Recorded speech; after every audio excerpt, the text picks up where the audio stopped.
La semaine dernière, je suis sorti de chez moi un peu en retard et pas de chance, l'ascenseur était en panne. Donc j'ai pris les escaliers et là je suis tombé sur un couple de personnes âgées qui étaient forcément juste devant moi et que j'ai pas pu les dépasser. Là j'avais juste envie de les pousser, hein, mais gentiment.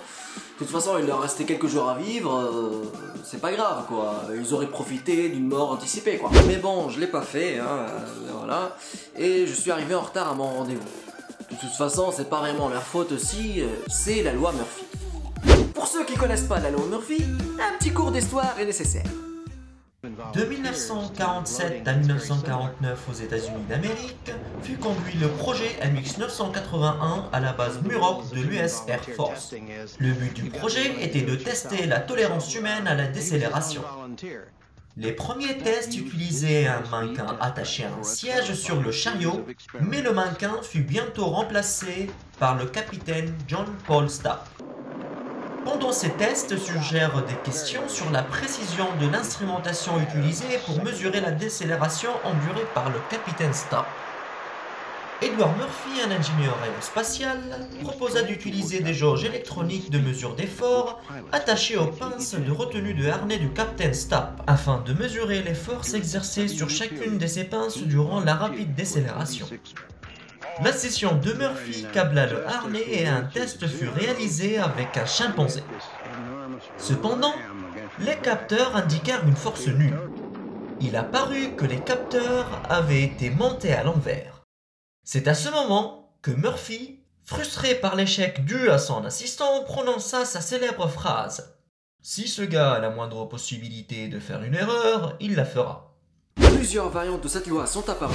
Une de ces variantes est citée dans le film Interstellar, là où Cooper était en train de parler avec sa fille. Pourquoi est-ce que vous m'avez donné un prénom qui porte malheur? Comment ça?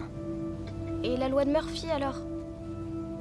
La loi de Murphy, ça veut pas dire qu'un malheur va arriver, mais que tout ce qui peut arriver va arriver. Et ça nous allait très bien comme idée.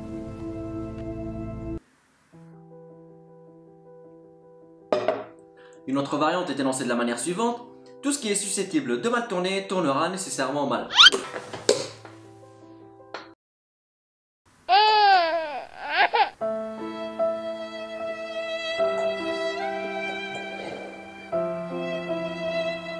Ce que vous venez de voir est le parfait exemple de la loi Murphy, ou la loi de l'emmerdement maximum. Pourquoi l'appelle-t-on comme ça? Eh ben parce que c'est emmerdant. Une interprétation plutôt drôle de la LEM dit que la probabilité... En fait, j'ai oublié de vous dire tout à l'heure, après avoir passé 15 minutes derrière mes voisins dans les escaliers, ma voiture n'a pas voulu démarrer et j'ai raté le bus qui a fermé la porte juste devant moi. Ça arrive, c'est qu'un détail de toute façon, l'essentiel c'est de ne pas oublier de mettre un petit pouce bleu en bas de la vidéo et de la partager avec vos amis. Je vous laisse. Une interprétation plutôt drôle de la LEM dit que la probabilité qu'une maladie vous tombe dessus est proportionnelle à la proximité des vacances. Cette interprétation est toujours suivie d'une deuxième qui dit que si quelque chose de grave nous arrive, une deuxième de pire la succédera.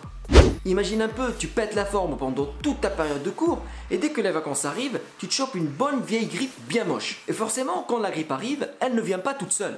Non mon pote, elle ramène aussi la fièvre, la fatigue et toutes les saloperies possibles et imaginables pour t'empêcher de passer de bonnes vacances. Tu chopes aussi la diarrhée à cause d'un médicament contre la grippe et pour finir en beauté, tu te rends compte que tu as utilisé le dernier rouleau de PQ pour t'essuyer le nez et forcément, il ne te reste plus rien pour te torcher le cul.